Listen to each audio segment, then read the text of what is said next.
All right.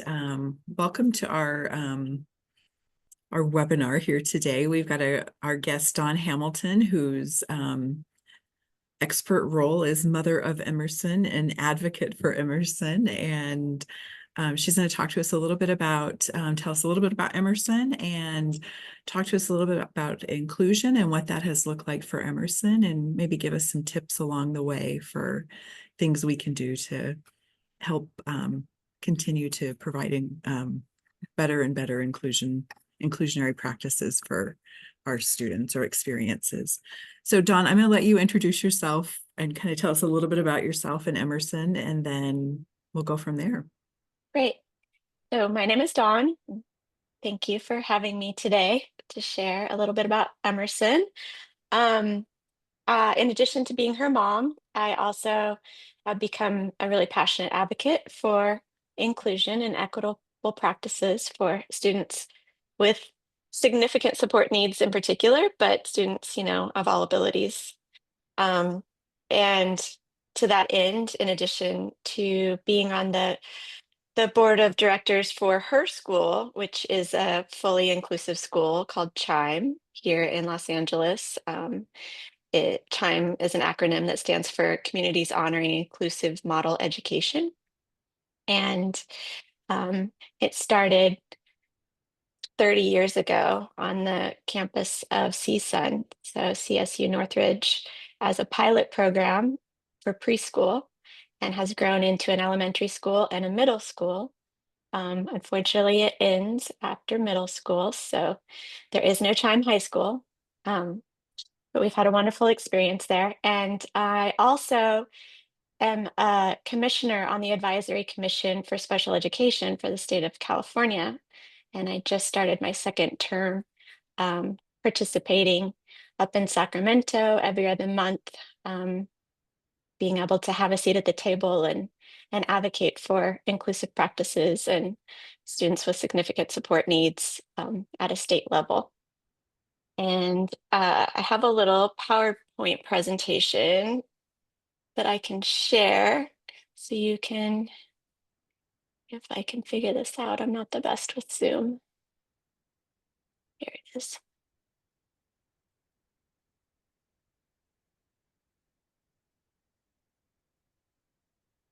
So this is Emerson. She is 13 and is in 8th grade. And this is her service dog, Birdie. And I say AKA Emmy is a star because to help with our advocacy and education, she has a social media presence, which is under the name Emmy is a star. So she has uh, Instagram and Facebook, where we share all of her adventures and all the fun stuff she gets into. This is our family. There's just the three of us. Emerson is an only child, and this is her dad. And we also have three dogs. So these are her brothers and sisters. Her service dog Birdie, and Tiffany, who was trying to become a service dog, but decided that wasn't she wasn't a working dog. So she's what they call a change of career dog, and she came to live with us and be a pet. And our newest addition on the top in the water is Oliver, who is 6 months old. And oh, I'm sorry, he's almost 8 months old now. And he thinks his baseline is being wet. So he's first thing he does every time he goes outside is get in the pool, even in December. Um, this is Emerson when she was first born, and I won't get too far into this, but Emerson has cerebral palsy that was a result of going without oxygen at birth. And in addition to the cerebral palsy, she also has cortical vision impairment and chronic lung disease and epilepsy. This is a little bit about school and social. This is a picture of her at Halloween at her school. She was a Care Bear along with her friend Naya. And I think the key to understanding Emerson is she really is still just a typical teen. She loves to go to school. She's always been fully included from an infant toddler program through preschool all the way through where she is now. And at her school, fully included means she is 100% of the time with her peers. There is no pullout. Um, all all classrooms are co-taught with a special ed teacher and a general education teacher. All of her services are provided within that environment as well. There's no pullout for speech. There's no pullout for PT. All of that is done fully inclusively and integrating with her peers. And peer modeling is a big part of that as well. And for that reason, she loves to go to school, mostly for the socializing and gossip. And she's always had a lot of friends. She's always gone to birthday parties and had her own birthday parties and play dates and adventures with their friends. And because of this fully inclusive model, there is no stigma attached to disability at her school. And everybody just knows her as Emerson. But because of her disability, she has to do a lot of other stuff, and we utilize after school for most of that, and that includes PT and speech and hippotherapy, and pretty much every day after school is work, work, work on therapies, and most breaks, spring break, summer break, all those kind of breaks we utilize to do additional therapy. One thing about Emerson, though, is she really thrives doing therapies. She's always done them from a very young age, and she's pretty severely affected and doesn't have control from a motor perspective. So therapies really give her the chance to move her body, get out of her chair, and stretch and grow strength as well. And probably not surprising that hippotherapy is her very favorite. She's been riding a horse since she was 5 years old, and it's my favorite too because I get to sit and watch at sunset at a beautiful location. And we also engage Emerson in a lot of extracurricular activities outside of therapies in school. She is a total adventurer, and fortunately, we have access to a lot of different adaptive activities here in Los Angeles. Um, Everything from an inclusive dance class that she takes on Saturdays. She's done wheelchair adapted stand-up paddleboarding, which this is a picture of several times. She loves to swim. She's done surfing several times. And this year she went to her very first sleepaway camp in Colorado. And part of that was going ziplining, which she did fearlessly. And yeah, so we're always looking for her next adventure. And I'd be remiss to say that Emerson is not, or she's just a huge Taylor Swift fan. She is an OG Swiftie. She has been since the first grade, and she loves music. And we were fortunate enough to be able to take her to see Taylor Swift when she was here the summer before last. And she decided she liked concerts, and we actually thought if we could, we would drop all the therapies and go on tour with Taylor Swift because I've never seen her sit up so straight and strong with holding her head up and focused on something for 3.5 hours than at that Taylor Swift concert. So That's last year awesome. we went to her second favorite artist, which was Olivia Rodrigo, and yeah, she loves all that stuff. She also loves shopping and fashion and makeup and bath and body products and mani-pedis, and she's known at school for her wicked fashion. And then this is just kind of a little plug because I think I'm just so excited about this movie coming out. If you're familiar, we read the book and then we watched the movie, and it's just such great representation. And I think it's a great place to learn about kids with CP, and they're all different, of course. But if you haven't seen this movie or read the book, I highly recommend it. It's a great movie, great book. Yeah. Okay, so that was just my little intro so that you could get to know Emerson a little bit. And then I think from here, I'm just going to answer some questions. Yeah, I have a few written down and then we'll kind of open it up for everybody else to ask anything. So one of the questions in the chat is Chime part of the public school system or is it a private school? Chime is actually a charter school, but it's an independent charter school that is part of LAUSD. Okay. So it's free, it's a nonprofit. and it's a lottery to get in. And it is a very, there's a lot of it desire to get into Chime, particularly for students with disabilities. Mhm. But I think I would say the ratio of students with disabilities to general ed, I think it's pretty high. It wavers mid to high 20s to 30%, I think. Nice, nice, awesome. Um, and I know along the way, Emerson is an AAC user, and I would love, because we have many students in our district, so we have about 20,000 students in the whole district.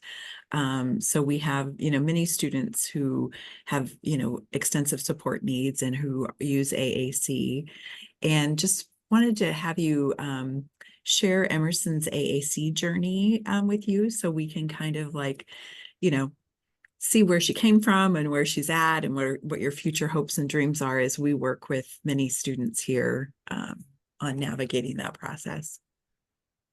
Of course, someone's at my door. Sorry about that. It's Um, okay. yes, so I'll start from the beginning actually because it's kind of a cool story. When Emerson started going to the infant toddler program, Chime has an infant toddler program. So she actually started when she was 18 months old, and what that looks like is an early infant toddler program with students with disabilities and students without disabilities.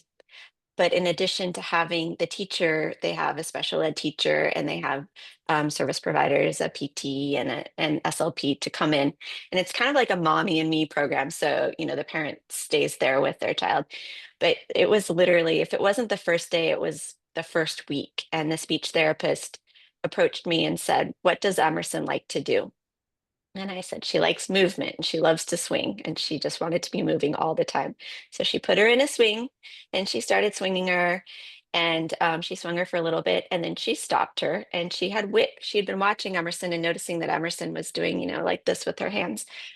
And she stopped her and said, "Emerson, uh, if you want to swing some more, raise your hand." And she waited a good minute or two, and all of a sudden Emerson's little hand came up. And that was when she was 18 months old. And that was the very first, like, kind of clear Mm. communication that we had with her, where it was like, whoa, she gets it. And so she started swinging again, and they did that. And, of course, I'm standing over there crying. And, like, and so that was a very, like, bingo moment that I was like, okay, she understands. And so we got to go with that. And that's when I knew that we need to figure out how to communicate with her and how to tap into whatever was inside and help her learn and grow. So at that point, I was able to find a speech therapist who it was actually really, really, really challenging to get a speech therapist because, so many of the early start uh, they just don't think a kid like Emerson with as severe as she is, she's not making any verbal sounds or any sounds that indicate she's going to be verbal. And that's all they're really kind of thinking about. Um, but I quickly learned there were other ways to communicate. And I was lucky enough to find a speech therapist who specializes in AAC and complex kids. And she started working with Emerson pretty early on. I think she was maybe two. Um, And so she started out working with Emerson with a pod book, a low tech pod book. And with that, she was doing partner assisted auditory scanning, and she was utilizing a switch. So in those early days, she was really just looking for an access point for Emerson. And, we kind of went back to this how she had raised her hand to ask for more swinging. That became kind of the first place that we started with Emerson's communication. So we continued to use the raising the hand as like a yes, um, or sometimes she would smile if she was very, like she would had a strong opinion about something. So that was kind of her first way of choosing. When we do a partner assisted auditory scan, she would raise her hand or she would smile if she wanted to make a selection. That evolved into using a switch where she would and in the earliest days, the speech therapist would hold the switch up and meet her hand where it was from holding it up and down. So that was the very beginning of kind of her AAC journey. And it continued to evolve from there. And once she got better with actually using the switch, um, we switched to an iPad and a switch on her chair. And she was hitting the switch in front of her hand, but that was always really, really challenging for her.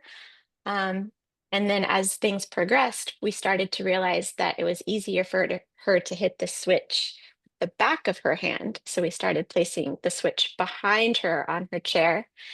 As her scanning got better and her timing, she evolved from partner assisted auditory scanning to using automatic auditory scanning on the iPad, and then eventually transitioned into using a Tobii device. And what made that better than the iPad is that it had more options than an iPad did. So we were able to then get a separate auditory speaker for her. So she'd have her own personal speaker instead of hearing these auditory scanning all the time, which was really confusing to people thinking she's saying all of these things, which were actually just scanning. So she used the Tobii for a while. And then in fifth grade, a newer technology came out. If you're familiar with it, it's Control Biotics NeuroNode, which is actually a little Bluetooth. It has different ways you can use it, but the one that we use is a little Bluetooth switch that's wireless, and we use it spatially. So going back to that whole raising her hand, which started when she was 18 months old, she now wears a little Bluetooth wireless switch on her wrist, and she can do a movement that is smaller, that is less precise, and do her auditory scanning that way. And so that has increased her efficiency a lot, being able to do it that way. And she just, it's been a long process, but our main thing with AAC is we've always been really, really committed to it and committed to giving her access always, not just occasionally. She's all day at school, always at home when she's awake. Anywhere we go, she always has her AAC device up and running, and extra batteries and everything to ensure that she never loses her voice, except rare instances, there's always like in the swimming pool but we Mhm. also continue to utilize low tech in addition. So for Emerson, we've really allowed her to have autonomy over her AAC2. She's never forced to use it. It's always there and available for her, um, but on her terms. So if she's at school, she has the option of using AAC if she doesn't want to, or she's not actually getting work done that way. She also has low tech tools, whether it's an alternative pencil for writing, which is looks like a little partner assisted auditory scanning flip book with like the alphabet so she can spell and write, or she has one for math or algebra, or using a pod book. So she has multiple low tech options to use as well. And she actually uses a lot of those at school to get work done. Um, and then to round all of this out, what has been really, really helpful is finding a quick, easy way for her to say yes or no. And it took quite a while to get this as well, but she now uses her eyes for yes and no, and she looks right for yes and left for no. So that's a quicker, easier way for her to do things like testing, whether it's true or false or multiple choice or that sort of stuff. Awesome. Awesome. And then one of the questions we had from one of the staff members who's not able to make it here is just like, with like her accessing her learning, like how much adult help does she require? Like what does her setup during the day look like? And how much are adults helping her, or is she working with peers to do things? And just kind of what does Yeah. her school day look like? I guess this is another part where that's so key to her inclusion is just the modifications and accommodations and support that she gets all day, every day. She has she has a nurse that goes to school with her who handles her medical, and she also has a paraprofessional one-on-one support with her all day, every day. She has currently has two, one in the morning and one in the afternoon. And so she does get a lot of support and then a lot of very specific kind of modifications and accommodations in the classroom. So because she has cortical vision impairment, all of her assignments are modified for vision. She has a she has a couple of iPads at school. So she has an iPad that her teachers and support staff use for modeling because she doesn't like anybody touching her device. That's her device only. So she has an iPad for modeling, and then she has a second iPad that is set up to mirror whatever the teacher is teaching on the smartboard so that she has that in close proximity and easy for her to see and access. And then she also uses that iPad for all of her curricular work. And most of that is adapted with like a Roman word bubbling and a black background, and it's all backlit for her visual. Um, so very specific stuff that she gets around that. But yeah, she always has one-to-one support to assist her with all of her learning. That said, we also encourage independence, and she does some of her best work when she gets a little space. So her she'll participate in class up to a point, when the teacher is lecturing and doing the lesson, and then when everyone's doing their work, she'll work one-on-one with her paraprofessional. And then if she's working, say, on a problem or using AAC to journal or whatever it may be, we always encourage the aides to step away and give her space and not hover over her, or continue to press her to do things, give her some time to do it herself. Awesome. And what do like group projects look like for her? Is she involved in like group projects with her peers? Definitely. Chime is very project-based school, so there is a lot of group projects, and there's also a lot of peer mentorship. So she also works best, even if it isn't a group project. They often have students, the ones that get done a little faster, or natural kind of peer mentors to they have time, and so they might come over and work with Emerson, whether it's like assisting her with her work or maybe modeling or just, kind of being there with her and being a friend. But she does great in group projects, and Chime, the kids, they've all pretty much been going to school there together since kindergarten. Most of the kids that get into Chime stay there the whole time. And so she truly does have genuine friendships, and kids love to include her in their groups or be in a group with her.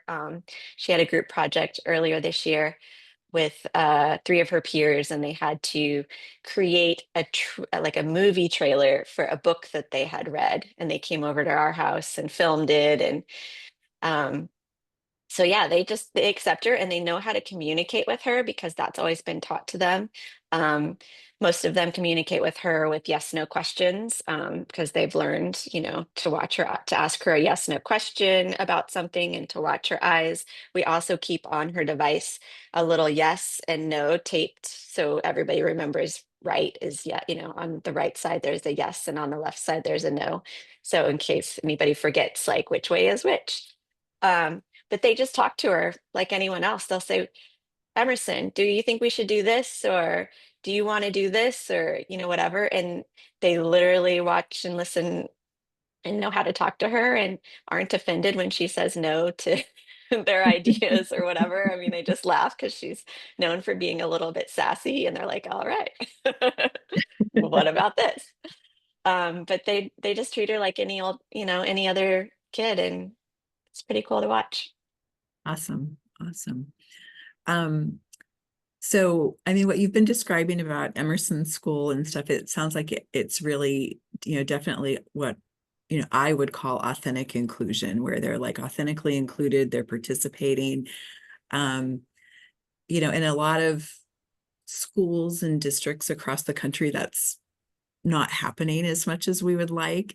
What are some tips you would give like the team, including like say the gen ed teacher, special ed teacher, the itinerant staff to really help build and foster a program of authentic inclusion? Right.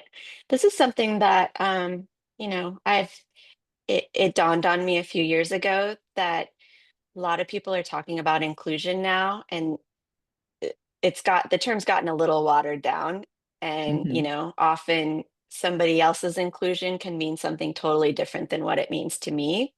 There's a newer term and a newer kind of like push around rightful presence, which means more than just being there in that space, but actually belonging and having that authentic, meaningful inclusion that goes beyond just like plopping someone into a place, it's how do we look at the world differently, and not how do we fit this kid with a disability into this class, but how do we change the class to actually like include everybody.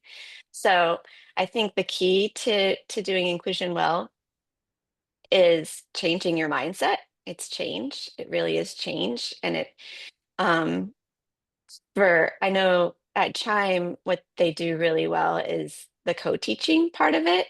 I think there has to be a strong dedication to that, to working together in collaboration.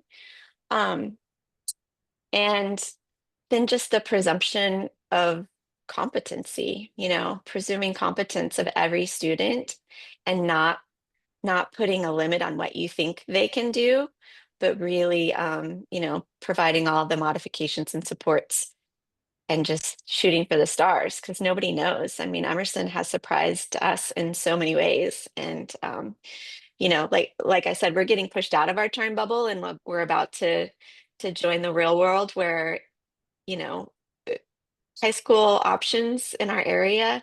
There's a lot of great high school options for kids without disabilities.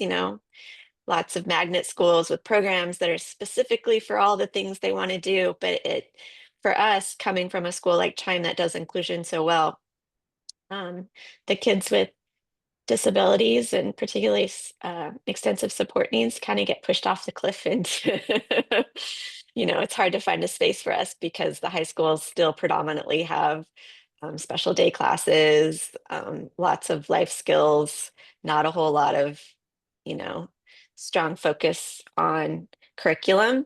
One thing that we do have that's newer is California now has adopted an alternate pathway to diploma, which is standards based. So that's a good thing to have in our back pocket to really push for education, even in high school. But yeah, I think there's so many great resources for doing inclusion well. There's so many great programs and technical assistance places, and I think you really have to um, open up your mind to change, and then looking for guidance on what that looks like, and universal design for learning and changing kind of the methodology by which the standard classrooms or the old school classrooms taught by. Well, I am sure that you and Emerson will be a trailblazer going into high school. We And there will don't be want to be many great things trailblazers. happening. We're tired. We just I want it to be know. ready to go. You just want them ready for you. I know. Yeah. I often feel like I have the squirt gun spraying at the inclusion fire, trying to get it happening more and more for our kids. And we're getting there, but it's, you know, um, baby It steps. it's frustrating how slow it moves because it just seems, you know, it seems so obvious that, we should want to include everyone, and the research shows that it's meaningful and good for everyone. So why is it taking so long to change the system? But Mhm. we'll keep fighting. Yep. Yep.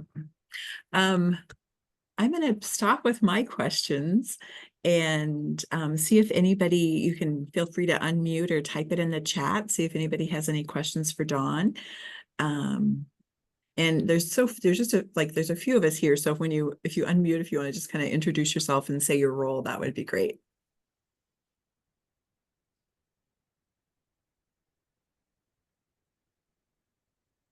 I'm Doug Johnson. I'm a sixth grade teacher over at Chase Lake Elementary in the Edmonds School District, and I have a student in my class who's using an AAC device, and I'm learning a lot. So thank you. I really appreciate this. You're welcome. Nice to meet you. And I would add to that, one thing that has been really great, and I encourage for an AAC user is if you can help your other students see what it's like to be an AAC user.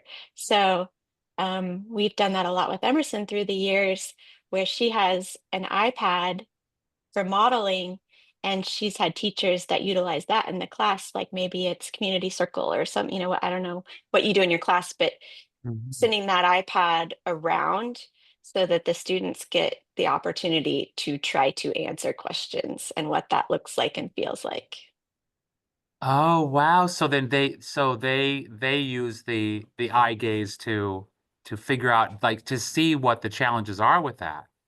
Yeah, and it might be more challenging with eye gaze. Okay. I don't know, but they can even use direct select and use the device, if pushing the buttons, even, Okay. how difficult even just looking for, answering questions that way. So for Emerson, she uses a switch, which is even harder. But for her peers, they will just, direct select with their finger, but still that's challenging. And Right, they get right. frustrated. They're like, oh, I can't Mhm. find this word. Where is it, whatever. And it's like they got to keep looking. And it really levels the playing field. And I think it's great for Emerson too. Like she'll giggle sometimes, like, haha, welcome to my Right, world. right. That's a great idea. Thank you. You're welcome. Yeah, and Doug, we can definitely help make that happen. And even like a low-tech core board, trying to answer questions with Right. a core board as well, is a challenge. We've joked about having AAC happy hours where we only show up with our preferred AAC. That's a great idea. Hey, I'm a beginner to all of this. Tell me, what's the difference between eye gaze and AAC? So AAC is augmentative and alternative communication. So that's the whole broad spectrum. When you are using something other than speaking to communicate, that's all AAC. So if you were Okay. using a book, if you're using a device that you touch, if you're using a device that you use your eyes, those are all forms of AAC. Eye Okay. gaze is an access method. You're using your eyes to access the AAC device. My daughter uses a switch to access the communication device. Some kids can use their finger to touch. Some kids use a keyboard. Okay. Thank you. You're welcome. All right, other questions?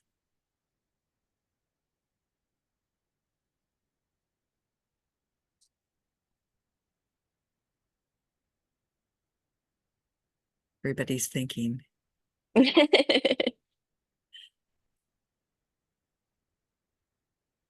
Emerson, do you another, want to come say hey? Emerson just came in. I'm over here. Keep coming. hey Emerson, how are you? I'm doing a Zoom with people who work at schools, teachers and OTs and PTs and Nice to meet you, all right. Emerson. All right, I guess she's going on a walk. Doesn't have time. She doesn't have time for us. No time to chat. I can. I've thought about how I wanted to phrase my question now, Heidi.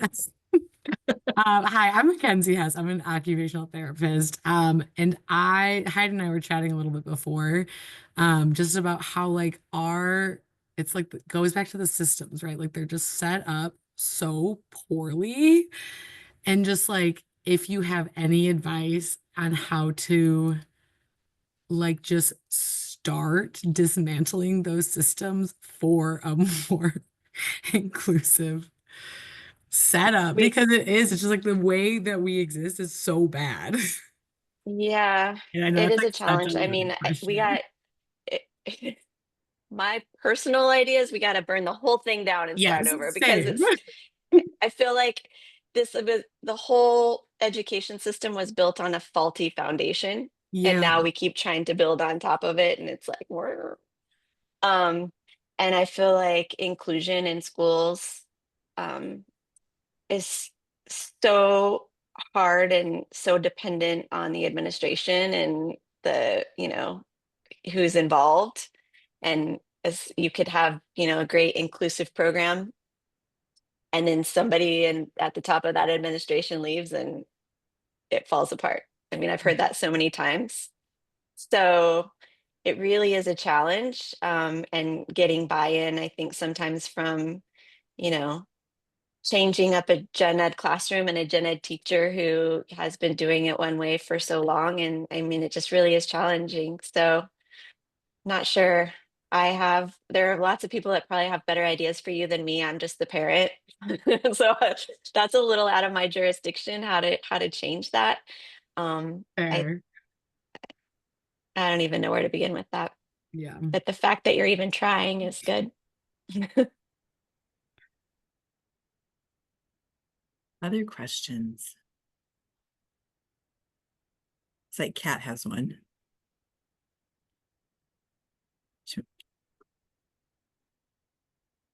Sorry, I was being asked a question at the same time. So going forward, because it looks like you're looking ahead to high school, it sounds like, Mhm. and there's not the same program that's already in place. Where do you think you are going to start? Because that might be where we need to start. Well, there is a high school that several of the students from my daughter's current school have gone, and they've started to build a more inclusive program there. So it's kind of at the beginning. I think the first student that went over there, that really had a trailblazer mom who advocated hard and worked a lot with the director. He's a senior this year, so they're kind of about 4 years into this. But they also have a special ed director who is very passionate about it and wants to do it and is supportive of it and is driving it.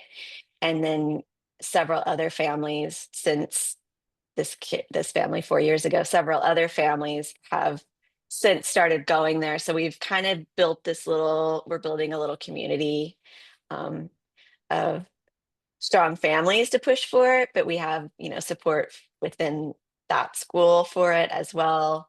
And it's not going to be the same as where we came from, but they're trying and they have a good attitude about it. I mean, I think attitude is so key, finding the people that do have a good attitude and do want to do it and banding together to push for it. Do you have more choice than where you go to school? Because here where, you live here, so you go to the school, the school, the school. Yeah, we do actually. So there you do have your school, that you're, I don't know what it's, we're in a boundary for a particular school, but we have the option to apply at other schools. Um, it just then becomes if you get in or not. Some schools are harder than others, but you can apply at other schools. Priority is always given to the students that are in the zone for that school. But yeah, we do have options, which almost makes it harder.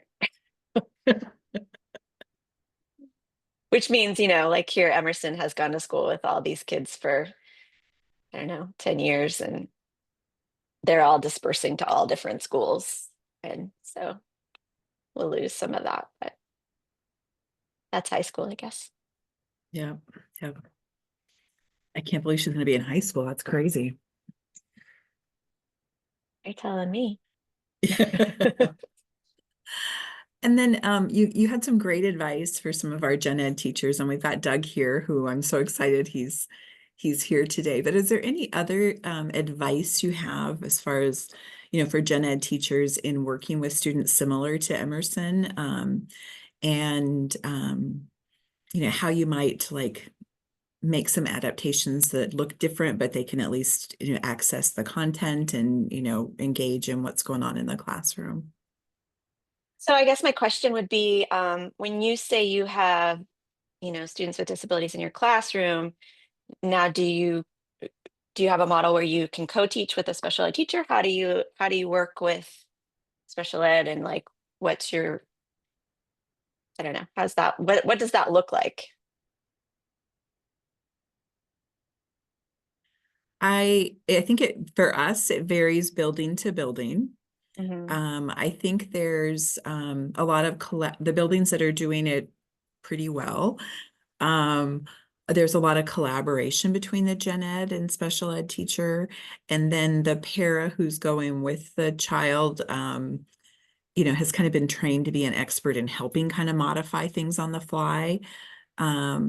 But sometimes they need direction, from like, this is really, because sometimes I feel like there's, if you go into a gen ed class, there's this project you're working on with your students. And sometimes for students like, Emerson, is you need to kind of funnel down to really what do you want them to learn from that assignment, that just because of their AAC use and stuff, it's going to take them, a lot longer to generate something similar length to their peers. So different ways to kind of show what they know and really zone in on what's the exact skill you want from this and how can you teach that exact skill, I guess is what I'm Right. thinking.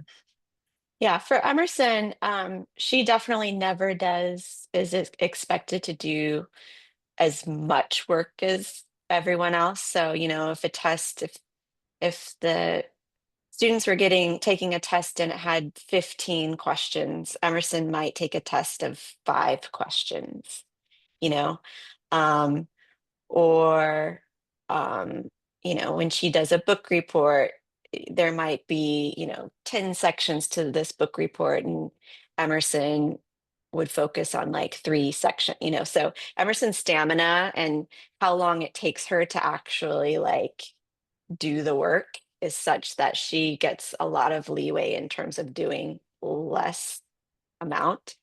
Um, Kind of going back to talking to Doug, though, I think one of the key things that the classrooms that have worked the best for Emerson are when the general ed teachers that try to engage with Emerson the most and get to know her just as they would the other students, and try to learn and understand her, how to communicate with her AAC, and speak directly to her and all that sort of stuff. We've had it both ways, even at Chime with being fully included. Certain uh, teachers or grades have been better at like spending time with Emerson and connecting with her throughout the day. And there have been times where, the general ed teacher would just kind of leave it up to the special ed teacher to do all things Emerson related. And definitely Emerson's more successful in a classroom when she feels valued by everyone and included, by the teacher too. Likewise, the gen ed teachers are always part of the IEP team with Emerson, and contributing members of the IEP team, so they're not just in the room for the IEP, but they actually know her well enough to contribute to goals and all that sort of stuff. So that was kind of your initial question. And now I forget where the next part of that question went. I think we're good. Okay. And then is Emerson able to kind of, does she get some choices about telling her paras, like, I can do this, back off, or does she have a method to say, I just, to let them know that she needs some space and she wants to work on it on her own, or do they just kind of intuit that? For her, that definitely is something that we give them direction on, but She's had some really great paras that just really get to know her and what she needs, and just know Mhm. when to back off. Um, so it isn't something that she has really said. That said, part of her new IEP goals, she has a goal around self-advocacy and kind of standing up more for herself. And we just programmed in a whole new folder on her AAC device that is all about self-advocacy, and using terms like talk to me like I'm a teenager, not like a baby, because new people come in and baby talk her, or, the whole pat her on the the head.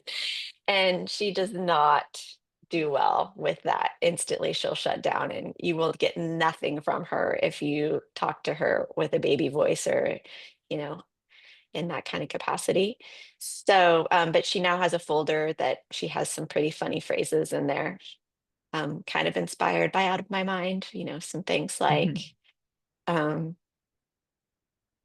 I might need a push, but you can't push me around, or what? You've never seen a girl in a wheelchair who uses a computer to talk, or, some funny things like that. Um, so yeah, self-advocacy is a big thing. She's not great at it now, but we're trying to help her do that more. Awesome. And kind of going along with that in AAC, we are always adding to her device, to her vocabulary, and keeping her current with the current lingo, which I don't know if you spend much time around teenagers, but it is all over the place and always evolving. And we are always adding so that she can speak with the same terminology as her peers. It's pretty funny. We get a lot of laughs out of it.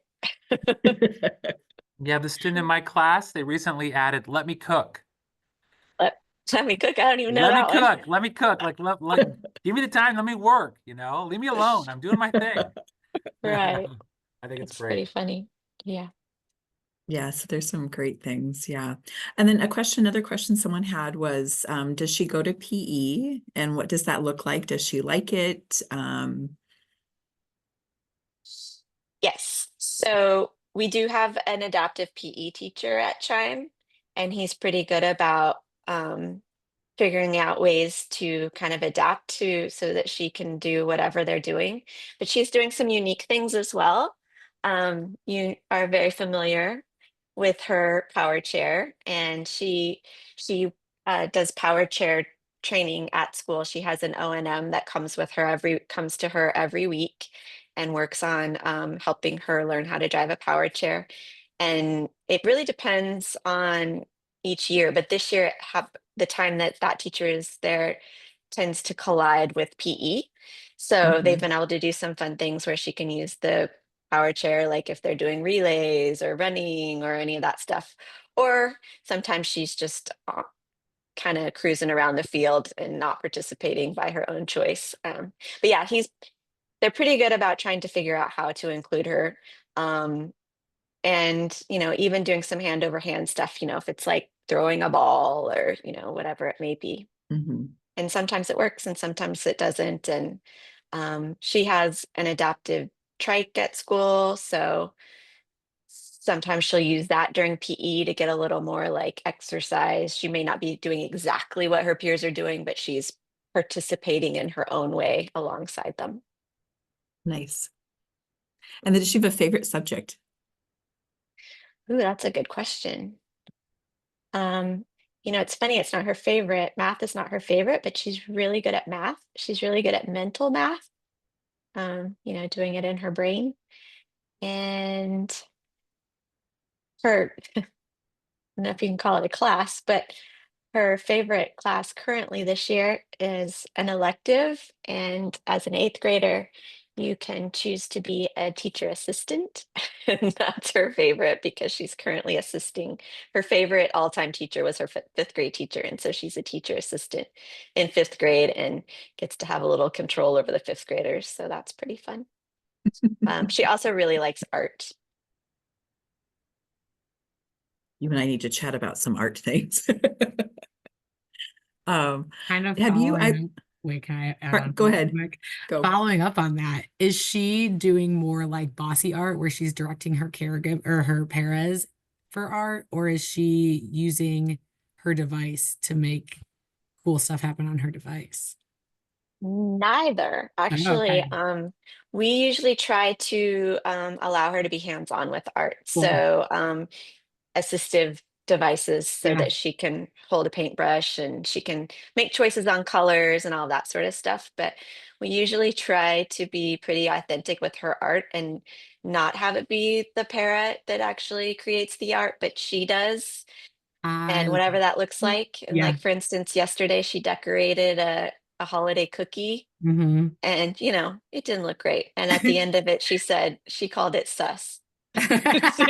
She herself was like, this looks sus. Amazing. I love Yeah, that even more. yeah. But they're pretty good about getting her adaptive tools. So she has switch adapted scissors. We use the easy holds and what's the other one called? I forget. She also participated in band in fifth grade. So fifth grade was required, or band was required in fifth grade. And I worked with the music teacher and the OT to figure out what instrument she would want to play. And she ended up playing the bells. And so we got her a set of bells and she used her hand to hit them and she could. It was so cool actually. She loved it. She loved really kind of playing the bells really loud whenever she wanted and making a statement. So that was fun. That's awesome. That's awesome. I was going to ask you if you had heard about Mr. Jeff Adapted PE on Instagram. No.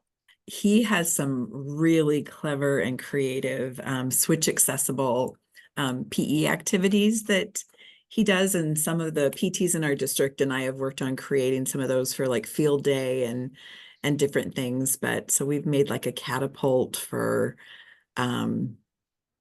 what's it called, where you shoot the ball and it goes in the hole, cornhole. Yeah, that's And like awesome. ways to do volleyball and basketball and stuff. And so there might be some things that would be really helpful, looking at going to high school, Oh, that is cool. I like that. there as We well. did. I'll definitely check that out. I know that we do a carnival fundraiser every year. And a few years ago, I was the accessibility kind of liaison to help them have more like accessible games and things like that.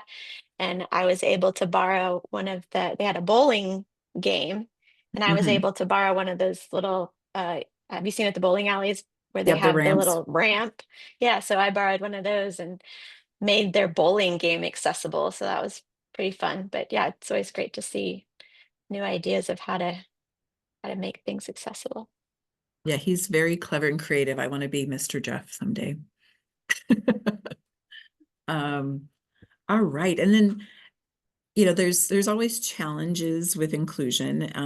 Have you felt like there's been any that you've had, even in an inclusive school? I know you talked a little bit about teachers making connections, but any other challenges you might have experienced? For sure. Even at a school that does it really well, it can be hard. Some teachers are better than others. Some, have been doing it longer. Some are more embrace it more. Um, but also just uh, like I'd say the biggest challenge has come in middle school. Middle school is tough because you transition from being in one classroom with, your one main gen ed teacher and your special ed teacher, and you have all your tools and everything set. You can be all set up in one place mostly. I mean, you go somewhere for music or you go somewhere for art, but everything else is in this one place. And that was a lot easier than eighth grade, where you're in a different classroom every hour, you're with a different teacher, the teachers have a lot more students, so it's harder to get to know Emerson. Um, you're hauling around all your supplies and all your tools and all your modifications and adaptations everywhere. And so definitely middle school has been more challenging. The students become a lot more independent.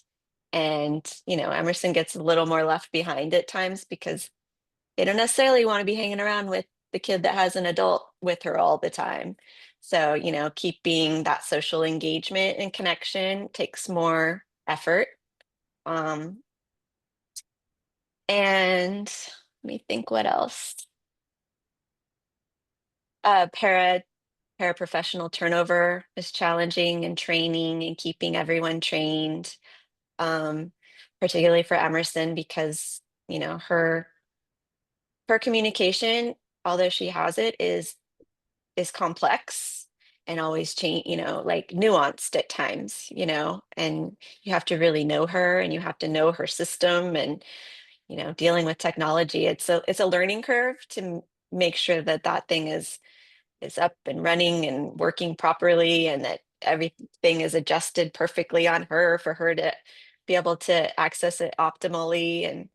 And then just all of the paraprofessionals don't do the modifications, but some, you know, are better on the fly in terms of like being able to like change things up or add to whatever has been modified. So there certainly have been challenges. I think also for me, again, Chime is a charter school, and so they have a bit more autonomy with how they do things, and they've really allowed me to be a part of the team, and I've always stayed in really close contact with her teachers and providers, and I know that's not always possible in kind of like more public schools, depending on like the rules and all this stuff. I've never really been in that world yet, so I'm sure that's more challenging, but for me, like the more a parent can be involved and collaborate, especially with a really complex kid like that, it's been really beneficial, I think, and helped overcome some of those challenges better. Yeah. Awesome. And then on the other end, what are the successes or the most things you're most like excited about that have come from being her inclusion? Yeah, I mean, I can't say enough how, you know, it's great that she's learning and she's getting like the full education that her peers are, but I can't underestimate how great it has been from a social perspective, because Emerson there's just no stigma around her, you know what I mean, with her friends, because they've all grown up together in the same classroom. And I think if you asked any of her friends to describe her, they'd never mention her wheelchair or anything about her disability. You know what I mean?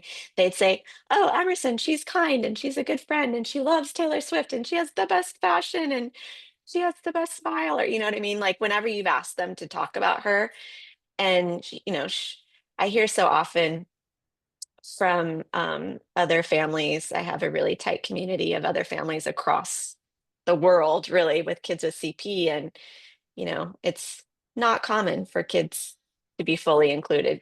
And um, most of those kids that aren't fully included have never gone to birthday parties and have not done play dates out, you know, and they don't have the social life that Emerson has. And she's always had a really robust social life.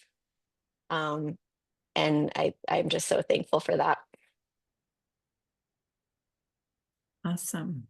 Anybody else have questions?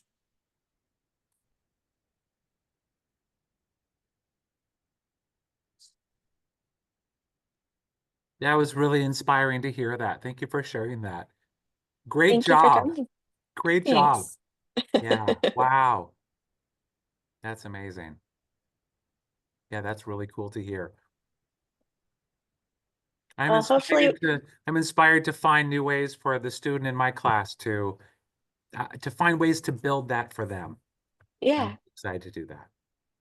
What grade do you teach? Sixth grade. Sixth grade. Sixth grade for us is in elementary school. So I was wondering, yeah, sixth yeah. grade here is middle school.